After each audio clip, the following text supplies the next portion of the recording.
Hello எல்லோரும் எப்படி இருக்கீங்க?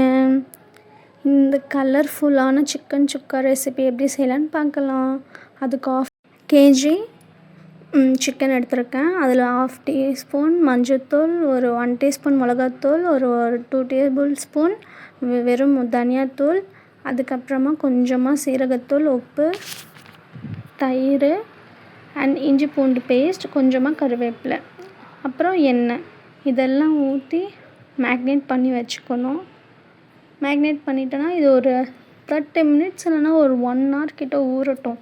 ஏன்னா அப்போ தான் நமக்கு செய்யறதுக்கு கரெக்டாக இருக்கும். உங்களுக்கு சிக்கன் சுக்கா ரெசிபி பிடிக்குமான்னு எனக்கு கமெண்ட்டில் நான் ஒன்று மறந்துட்டேன், இஞ்சி பூண்டு பேஸ்ட் அதுக்கப்புறம் மறந்துட்டேன். அதையும் போட்டு மேக்னேட் பண்ணி வச்சுக்கணும். அவ்வளோதான். இது ஒரு அப்படியே 1 hour அப்படியே ஓரமாக வச்சிட வேண்டியது தான்.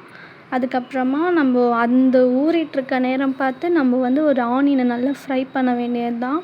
ஆனியன் டீப்பாக ஃப்ரை பண்ணணும். அதுக்கு தேவையான எண்ணெய் ஊற்றிட்டு ஆனியன் போட்டு ஃப்ரை பண்ண வேண்டியது தான். 1/2 kg சிக்கனுக்கு ஒரு 3 பெரிய வெங்காயம் இல்லை 2 பெரிய வெங்காயம் இருந்தோன்னா ஓகேவாக இருக்கும். ஏன்னா நான் குட்டியாக வச்சுருந்தேன் வெங்காயம், ஸோ ஒரு 4-5 எடுத்துக்கிட்டேன். அவ்வளோதான். இது நல்லா வதக்கி ப்ராசஸ் தான். இது வதக்கி வச்சுட்டு நம்ம சிக்கன் மேக்னேட் பண்ணி வச்சதையும் இது ரெண்டுமே ரெடி ஆகிடுச்சுன்னா போதும், நமக்கு ரெசிபி ரெடி ஆகிடும். இதில் நம்ம பெருசாக வெங்காயம் தக்காளின்னு மறுபடியும் போட்டு நம்ம எதுவும் சமைக்க போகிறது கிடையாதுல்ல. ஸோ அதனால் இதுவே கரெக்டாக இருக்கும். எப்படி கலர்ஃபுல்லாக இருக்குது இந்த மாதிரி ஒரு ப்ரௌனிஷாக ஃப்ரை பண்ணிக்க வேண்டியது தான். டீப் ஃப்ரை பண்ணி அது ஒரு ஓரமாக எடுத்து வச்சுக்க வேண்டியது தான். இது ரெண்டும் பண்ணி முடிக்கிறதுக்கே ஈக்குவலாக கரெக்டாக இருக்கும். ஏன்னா ஃபஸ்ட்டு நம்ம மேக்னேட் பண்ணி வச்சிட்டோம்னா நமக்கு கொஞ்சம் ஓகேவாக இருக்கும். ஏன்னா இது நம்ம அதுக்குள்ளேயே ஃப்ரை பண்ணுறதுக்கு எப்படியோ ஒரு 30 minutes கிட்ட ஆகிடும். அதுக்கப்புறம் மேக்னேட் பண்ணி வச்சுருக்கணும்.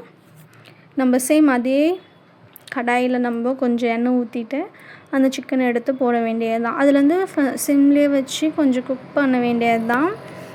என்னென்னா அதுலேருந்து சிக்கன்லேருந்து தண்ணி பிரிஞ்சு வரணும். ஸோ அதனால் அப்படியே நம்ம ஃப்ரை பண்ண வேண்டியது தான். சிம்லேயே வச்சு நல்லா கிண்ண வேண்டியது தான். அதுக்கப்புறமா நம்ம வதக்கி வச்சுருக்க ஆனியனை இதில் நம்ம சேர்த்துக்க போகிறோம். நம்ம அந்த ஆனியன் நம்ம வச்சுருந்தோம்ல, அதை நம்ம இதில் ஆட் பண்ணி மறுபடியும் கிண்ட வேண்டியது தான். ஃபுல்லாக கிண்டுற ப்ராசஸ் தான். நம்ம மேக்னேட் பண்ணி வச்சிட்டா போதும். அதுக்கப்புறம் இது ரெண்டும் இருந்துட்டால் போதும். நம்ம கிண்டினே இருக்க வேண்டியது தான். அதுக்கப்புறமா கொஞ்சமாக ஒரு டம்ளர் தண்ணி ஆட் பண்ணி அதுவும் நல்லா ட்ரை பண்ணணும். ஒரு 30 minutes நம்ம சிம்மில் வச்சு குக் பண்ணுற மாதிரி இருக்கும். ஏன்னா அப்பப்போ நம்ம ட்ரை பண்ணி எடுக்கணும்ல ஃபுல்லாக. ஸோ அதனால் நல்லா டீப்பாக ட்ரை பண்ணிகிட்டே இருக்கணும். அதுக்கப்புறமா இந்த ஸ்டேஜில் தான் ஒரு டம்ளர் தண்ணி ஆட் பண்ணணும். ஏன்னா நம்ம அடி பிடிக்காமல் இருக்கணும். நம்ம அதனால சிம்மில் வச்சு கிண்டி அப்பப்போ பார்த்துக்கிட்டே இருக்கணும் நம்ம. ஏன்னா ஒரு சிம்மில் வச்சு குக் பண்ணுறதுனாலே லேட் ஆகும். ஸோ அதனால் இப்படி இருக்கும்.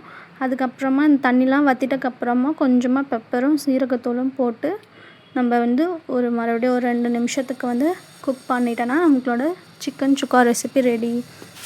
இந்த வீடியோ உங்களுக்கு பிடிச்சிருந்தால் லைக் பண்ணுங்கள், ஷேர் பண்ணுங்கள். நீங்களும் ட்ரை பண்ணி பார்த்துட்டு சொல்லுங்கள். மறக்காமல் சப்ஸ்கிரைப் பண்ணுங்கள். அவ்வளோதான், நம்மளோட சிக்கன் சுக்கா ரெடி. அப்படியே கலர்ஃபுல்லாக நம்ம எது கூட வேணாலும் வச்சு சாப்பிடலாம். ட்ரை பண்ணி பார்த்துட்டு சொல்லுங்கள். ஓகே, பாய்.